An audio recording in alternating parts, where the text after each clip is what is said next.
The Trump administration has launched numerous investigations into colleges and universities and withheld billions of dollars in funding, accusing the schools of not doing enough to combat anti-Semitism on campus. About 60 schools have been notified of possible investigations. Last week, Columbia University settled with the administration in a major deal that could be a blueprint for other battles with other schools. Ali Rogan looked into one of the key players behind the administration's approach. This is all part of a broader push that the White House says is meant to get elite schools to better address anti-Semitism. But how did this effort start? To help answer that question, we're joined by Arno Rosenfeld, an enterprise reporter for The Forward, where he's also the author of the Anti-Semitism Decoded newsletter.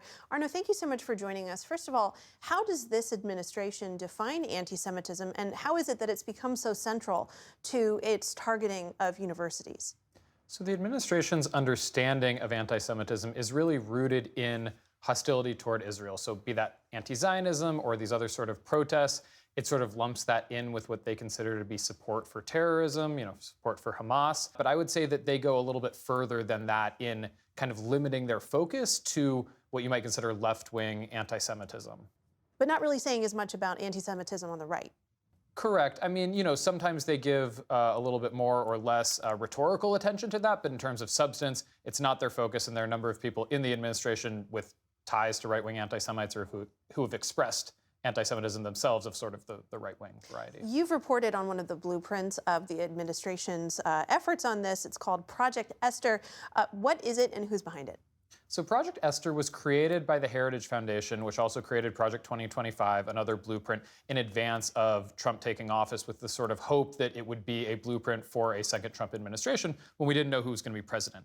But it's a plan that lays out a strategy that the White House and other sort of federal agencies can take to combat, again, this kind of left-wing anti-Semitism. They talk about a Hamas support network that is basically a variety of anti-Zionist groups, and some groups that aren't even anti-Zionist, but sort of progressive organizations that are critical of Israel. They lump into this anti-Semitic network, and then they have a variety of tools that they want the government to use to crack down on that network. And as you've noted, there were not many Jewish groups involved in the writing of this Project Esther. Why is that, and what does it tell you about this endeavor?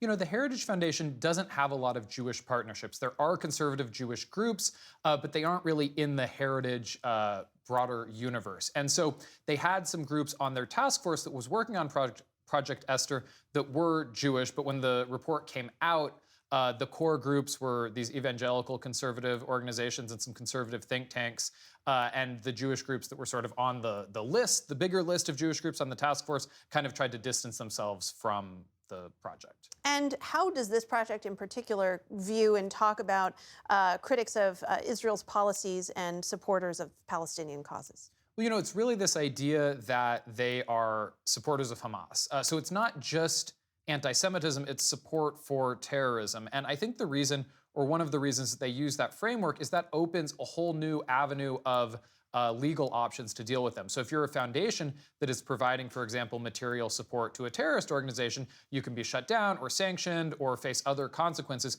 that you couldn't face even if the government sort of officially declared you were anti-Semitic.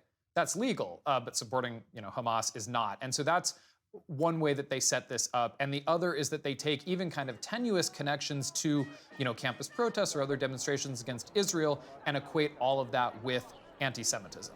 How exactly has the Trump administration implemented Project Esther so far? So, they haven't really commented on whether they're using Project Esther specifically or whether they're just using the same tactics. And I'm not sure that it matters that much. But we've seen, the defunding of universities to pressure them to address, civil rights violations against Jewish students or alleged civil rights violations. That's one area. We've also seen immigration crackdowns, which have overlapped with campuses, but trying to deport and arrest foreign students who they say are engaging in anti-Semitism. These are all sort of tools that we saw suggested within Project Esther. There's a lot more vague stuff that it's a little bit hard to pin down, but those are two of the big examples. So certainly the American Jewish population is not a monolith, but based on your reporting, what do American Jews think of this approach? Do they feel safer? So we know in general from public opinion polling that Jews do not support President Trump's approach to anti-Semitism. He doesn't have majority support on really any of the tactics that he's implemented in the name of protecting American Jews. Although in some areas we do see that more Jews support a couple of his strategies on college campuses, say, than support his job performance overall. So there is a little segment that is open to it, even if they're skeptical of him as a president. But I think there's also a sense that, especially on college campuses, Jews are being used as sort of a pawn. So we saw right when Columbia University reached the settlement with the federal government, the education secretary, Linda McMahon, described it as a monumentous conservative victory. And she pointed to things that she said conservatives have been trying to do for many years around DEI and affirmative action and addressing left-wing bias on campus that didn't really have to do with Jews. And so there's a sense that Jews are being used as the excuse to launch this crackdown on colleges and universities, and that Jews are then going to be blamed as a result of that. So I think there's a lot of anxiety that rather than keeping Jews safe, some of these things may be inflaming those sort of tensions. On the other hand, some folks are really eager to see this addressed, to see the campus protests addressed more forcefully. So it's a mixed opinion, but that's some of what I'm hearing from American Jews. Arno Rosenfeld with The Forward. Thank you so much. Thanks.